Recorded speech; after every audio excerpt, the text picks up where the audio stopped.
Hello, hello. Happy 4th of July, Independence Day in the US. Technically, it's the 5th. I was at the beach earlier with a good friend, just astrologizing the whole, life as we know it. But yeah, it's late and fireworks are going off in my neighborhood, so I was hoping to be able to have some quiet time, and I'm hoping that this microphone won't pick up all the noise outside. Anyway, yeah, happy new moon in Cancer. There's a couple things that I wanted to mention about all the things that are going on. So it's been a minute. It has been another minute. I feel like there's just, if it's not like the energies, like the solar flares, just completely wiping out our energy, it's just kind of, I don't know if you can hear that, but it's like so many options and so many things to take care of. But yeah, it's been another minute, and we are in July, and Saturn and Neptune are now retrograde in the sign of Pisces. And so with these two in the sign of Pisces, it's like I consider Saturn in Pisces spiritual discipline, and with Saturn retrograding back at 19 degrees, it'll go back to 12 degrees. So if you have anything in those degrees or around, like say 10 to 21 or so, 22 degrees of Pisces, then this could really affect you. And it's talking about really sticking with the spiritual routines, really cleansing our channel, getting rid of anything, whether it's food, music, people, entertainment, beliefs for sure, since Jupiter rules Sagittarius and Pisces. Any of those things that are holding us back from really being in alignment and being our true selves. And it's a very it's an energy that affects the collective. So whatever we do, the plans that we're making are going to affect like the world, like as a collective, whatever we decide to pursue. Like a lot of us are changing careers, or like things are ending so new things can begin, whether it's a partnership, a business venture, a marriage, any of these things moving.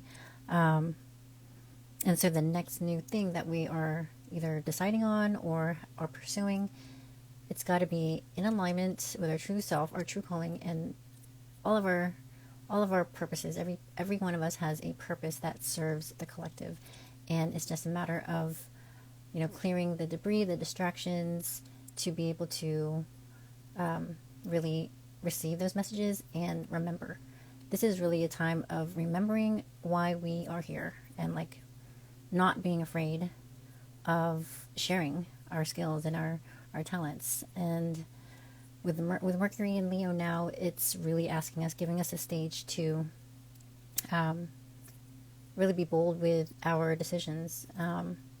So yeah, that's Saturn in Pisces. It's going retrograde. So we're being given this opportunity to really, like, it's really lessons. Saturn likes to, be that disciplinarian and teacher to deliver those lessons. And there's no right or wrong answer. It's more like an assessment test. So wherever you are, however you respond to, say, disappointments, then if it's the same reaction that you have been giving in the past, then you'll be given those situations again to be given another chance to tweak those responses or reactions. So it's not a punishment, it's just an assessment, so retrogrades are not to be seen as like a bad thing. They can be stressful. They can be, like having to do things twice, especially with Jupiter in Gemini. Gemini does things twice. There's the twins, so like the polarities, trying one thing, if not, then trying the other. And it's in a square to Saturn. And so it's kind of like that saving grace, actually, because without Saturn in Pisces squaring Jupiter in Gemini, I mean, we can just go off the wall with all of our options, and like just a never-ending cycle of, like, almost like that feeling of jack of all trades. So, master of none, where you're into everything, but like there's no focus. And so Saturn is helping us focus, and he's helping us focus on what is true to ourselves. And then Neptune retrograde is really going to, if it hasn't already, wiping out, eroding those illusions that we had, that, the American dream, or, the fantasies of having, 2.5 kids, and this dream that we've been sold is, if it hasn't already, it's eroding. And these two, Saturn and Neptune going retrograde within a week of each other, in the same sign, is pretty epic. Like, this isn't going to happen in our lifetime ever again. Neptune is the modern ruler of Pisces, and it takes, I think it's like around 160 years for it to come back around. So, yeah, we won't see Neptune in Pisces again in this lifetime. So this is pretty epic, like pretty freaking epic. And then Saturn and Neptune will be traveling into Aries together next 2025. So that's happening. So we just have to really be patient and understand, like, doing things twice is part of the process. It's part of the lesson, and to allow yourself the grace to, just understand that there's a lesson in the experience that wasn't understood the first time. And so, we're given the opportunity to redo things. And so that's something to be grateful for. And then, Mercury. So if we can, like, look at it from that perspective, and even this is the beginning of retrograde season. So if we can kind of look at things from that perspective and just understand that, keep the attitude or the approach of, this will work out, having a positive outlook. And even if things do stall, plans stall, we can be grateful for that. Like, the universe is, like, catching us and saying, like, not right now. This isn't going to work out. So universe really kind of, like, saves us, like helps us dodge bullets. So we can look at it from that perspective instead of, like, being disappointed.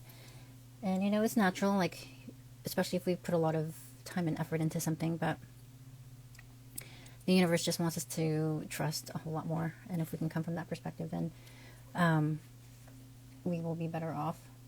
I'm like, what are you doing? I think my cat is hunting down a mosquito, so, which I'm okay with. And then, Mercury went into Leo on the 2nd, opposed Pluto. So there's going to be a series of planets opposing Pluto, Mercury, and then Venus is going to oppose Pluto, I think on the 7th or so, on the 11th. And that's going to be kind of like anything opposed Pluto is like power struggles. And so we can expect that. And it's kind of a way for universe to check us and, like, making sure that we are not doing things just for ourselves. Like, any planet in Leo is sort of, it's got that vibe of, how is this going to lift me up? How is this going to benefit me? But Pluto in Aquarius is going to kind of, check that relationship, or, check that transaction, whether you're buying something or, whatever decision you're making. How does it affect the collective? Because Aquarius is, the bigger picture. But as far as the new moon in Cancer, the new moon in Cancer is at 14 degrees. And that's when the sun and the moon are both in the same sign at the same degree. And this one is at 14 degrees, which is a Taurus degree. And it's also, today on the 4th was the U.S. solar return, which was at 13 degrees. So the sun was at 13 degrees. And it's interesting because the solar return of the U.S., the U.S. birth chart, 13 degrees of Cancer is also, back in 1776, it was conjunct it's considered to be a binary star called Sirius, which is a dog star. So that's where we get the dog days of summer from. And Sirius is where we get the term Sir, like Sir, and it's like the big dog. And there's so much crazy information about this star. It's been compared to a lot of like emblems, like the MasterCard logo, how it's got two overlapping like red and blue. I think it's blue, red and blue circles, and that's symbolic of the Sirius because they travel together in like this circular motion. And the sun, our sun, has been moving away from this binary star, and now it is coming closer. And Sirius is a star that Egypt would honor as part of their summer solstice. And so, I mean, there's like a lot of ancient history about the significance of Sirius, and we're kind of like in this phase where Sirius and our sun, and like the Sirius star has been considered to be the spiritual sun, and then the Earth sun and the spiritual sun has a lot of spiritual power. And there's the fact that Sirius at 13 degrees Cancer is conjunct the U.S. sun is insane. And like currently it moves very slowly, so now in 2024 it's at 14 degrees Cancer, but to have this in your chart, it's really like powerful. So it makes a lot of sense that the U.S. as a powerful country has this in their chart. And a lot of astrologers have said that when they signed the Declaration of Independence, they used an astrologer because of all the aspects that were in place during the time of the signing of the Declaration of Independence. But yeah, there's a lot of insane significance with this Sirius star, with like the new moon happening on Sirius is considered to be a very significant spiritual awakening for the world. And so this, doesn't just affect the country, but it affects all of us. And with the new moon in Cancer, this is an amazing time to really pursue those endeavors. If I'm not going to suggest people quit their jobs, if you already have that idea in your head. Anyway, this new moon in Cancer does support that, so that you can pursue the things that are authentic to you. This new moon it's in a somewhat loose trine to Saturn in Pisces, and like I said, Saturn in Pisces is spiritual discipline, and Saturn is going backwards. So right now it's at 19 degrees, and so it will eventually come into like an exact trine with the sun. And it was already in a trine to Venus in Cancer. Right now, Venus is at 22 degrees, and so that's relationships, things that we desire, emotional needs. And so there's a staying power when it's in aspect to Saturn in Pisces. And so hopefully this is making sense. This is supportive, is what I'm saying. So the new moon is making a trine to Saturn in Pisces. And then when we look at the ruler, the traditional ruler of Pisces, which is Jupiter, Jupiter is in Gemini. And Jupiter is in a trine to the South Node. So we're really learning to, in Gemini, we're learning ways to let go of the things that we know are not serving us. Like the South Node in Libra. South Node is where we let go of overused, unproductive habits, situations, people, and energies, entities. Like we learn to let go of those things. And with a trine between the Cancer and Pisces planets, there's an emotional understanding, and so it's not like a harsh severing of relationships. This is like a mutual understanding. There's a lot of emotion involved. There could be like this sense of grieving, since Neptune and Saturn are in the sign of Pisces, which is the last sign of the zodiac. It's where things go to not dissolve, pass away. So there's a sense of, like letting go. And it's come to a point where, we can't go on just continuing something that's not mutually beneficial. Like with the North Node in Aries, we are understanding the importance of like doing things for our own good and like less about the needs of others, less about people pleasing. And so this is supportive of filling our own cup, like this is a reminder to fill our own cup and, not get hung up on how it's going to affect the people around us, and the ruler of the North Node in Aries, the ruler of Aries is in Taurus.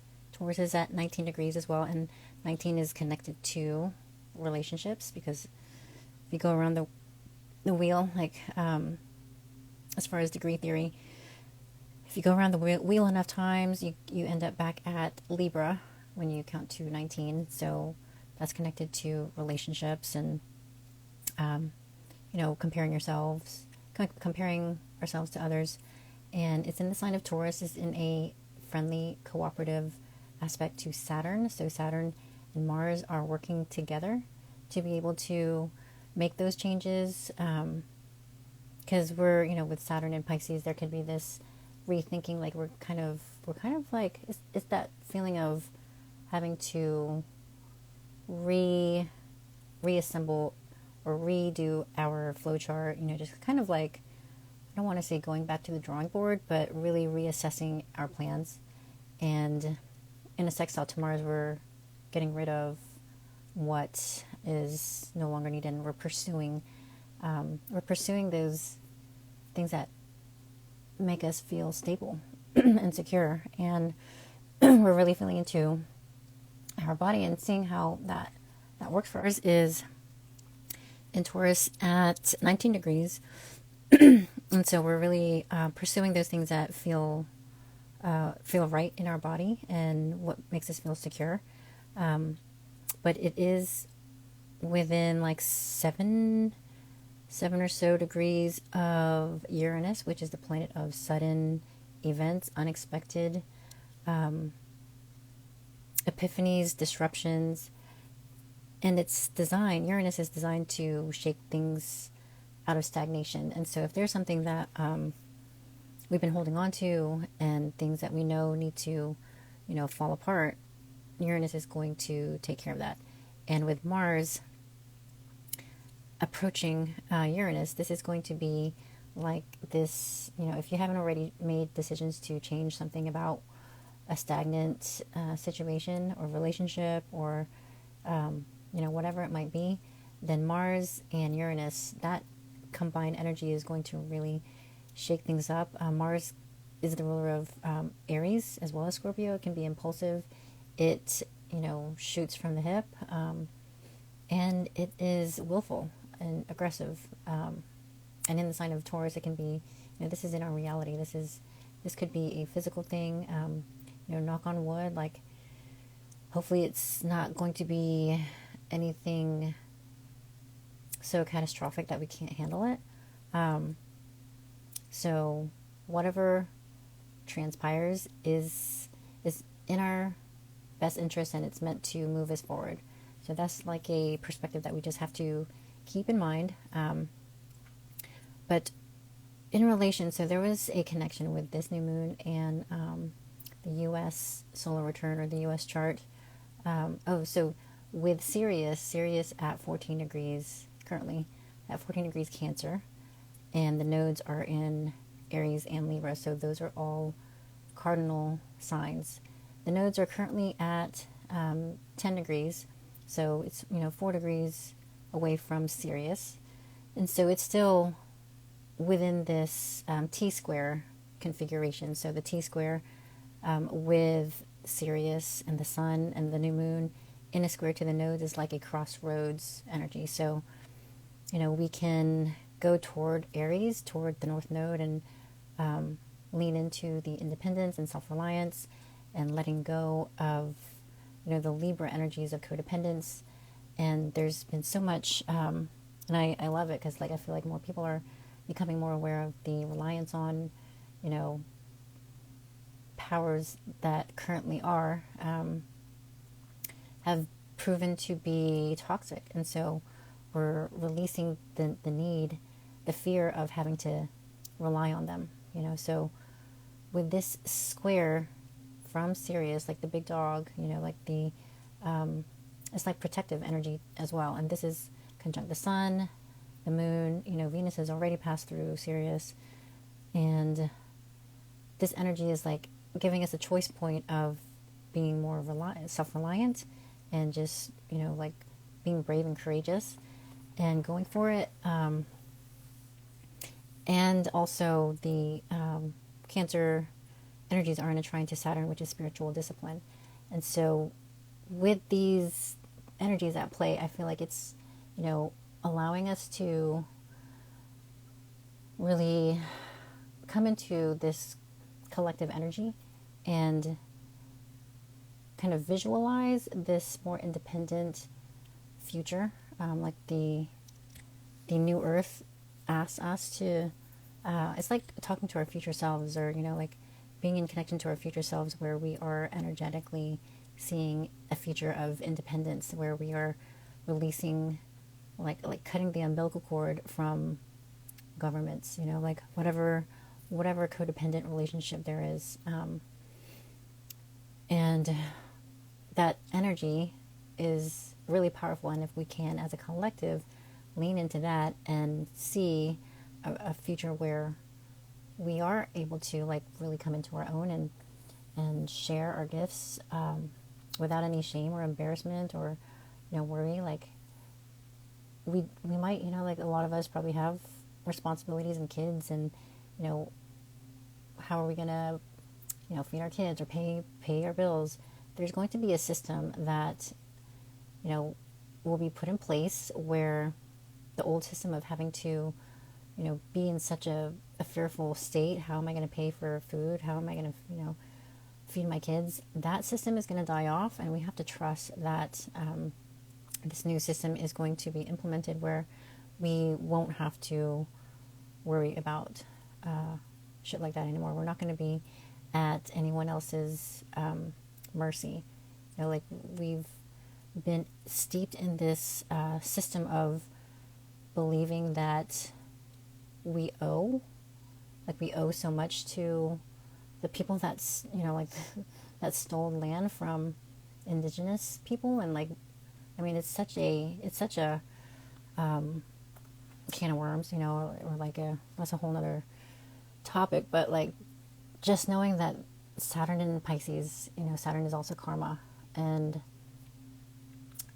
it's going to, Saturn is going to deliver the blessings that, especially, the individuals who have been putting in the work and have been staying authentic. And, we just have to trust. We just have to trust that, and it's something that we have to believe in our hearts. And I don't know if that makes sense, but it's, it can be easier said than done, considering we've been in this for like the past thousands of years. So that's like generations of this kind of belief system passed down to us.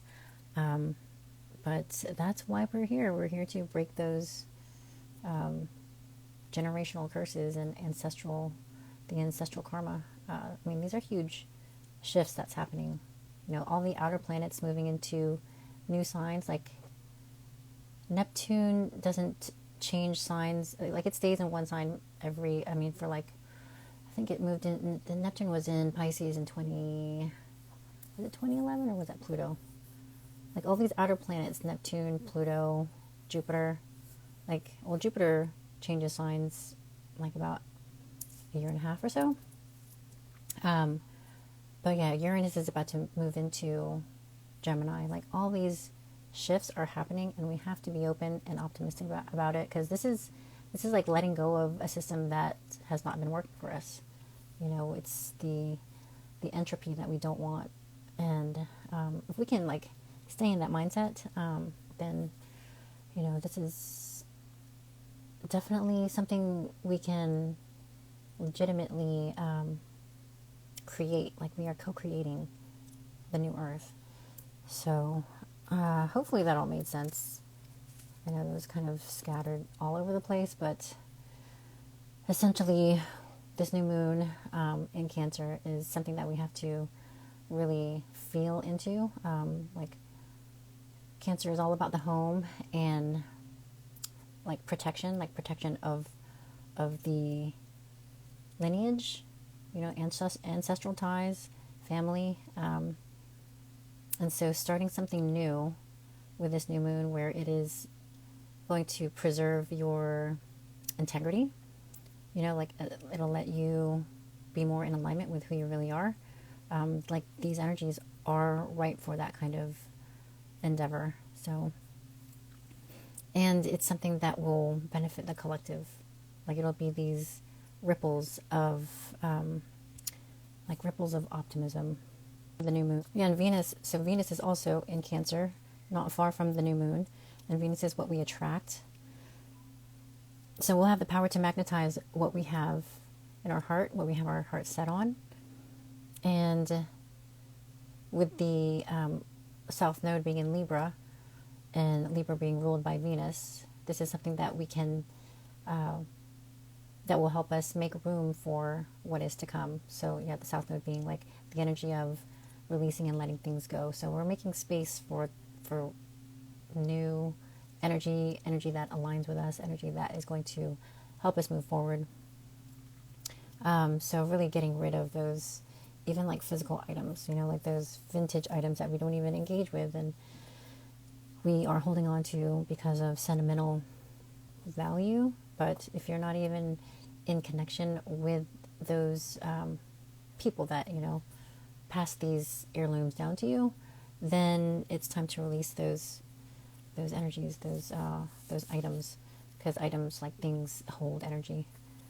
Yeah, I think that is mostly what I wanted to mention. So hopefully that was helpful.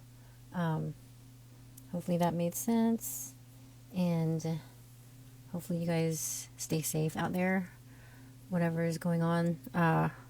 Mars and Uranus coming together. I mean, it's like already a building energy with Mars and Uranus, and so Mars really being the, you know, energy of aggression and pursuing, like very willful, and then Uranus being very unexpected and like volatile. There's a volatile vibe about this, so this can also lead to unexpected tempers. So this is a good time, if you haven't already, to like practice, you know, centeredness and like not reacting, just really seeing every situation as a lesson. And it's, you know, nothing is to be taken personally. Anything, you know, any upsets or, you know, temper tantrums we can detach from. You know, if there's someone in the grocery store that's kind of like going off, we can understand that, you know, it has nothing to do with you. So just reframing things and looking at things, or like approaching things with a sense of humor, you know, like Jupiter and Gemini, I think is going to help us with that as well. Geminis are like the comedians of the zodiac. So just doing everything with like a touch of lightheartedness and humor will go a long way. So yeah, hopefully that helps. Hopefully that helps. Hopefully that made sense. Yeah, let me know how you're feeling. Everybody's got a lot going on right now, whether they admit it or not. You know, this is why I love astrology. It really like puts things into perspective, and it provides an objective view on how things are playing out. You know, it's not just you. Like things are happening to everybody in a certain way, but it is all intended for our soul's evolution. So yeah, let me know. Yeah, hit me up if there's some astrological insight that you want to dive into about your chart. If you're trying to remember what your purposes, they change. They're typically in a general like direction, but it can play out in several different ways. So if you're curious about how your soul is navigating this incarnation of life and you want to dive in and, just get some validation and insight, hit me up. But yeah, until the next one, take care.